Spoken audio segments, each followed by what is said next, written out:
Nasubukan ko na rin gumamit ng commercial flying pen na hindi siya applicable dito sa probinsya dahil kayang-kayang pasukin yun mga boss ng sawa, bayawak, musang, owl sa gabi.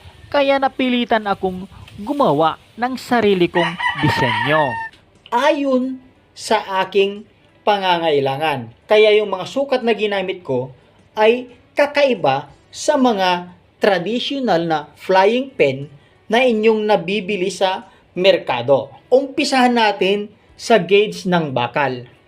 Ang ginamit kong frame, ito po mga boss yung frame para mas malinaw.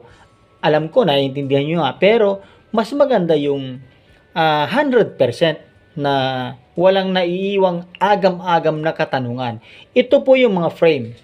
Ang ginamit kong size ng bakal sa aking mga frame ay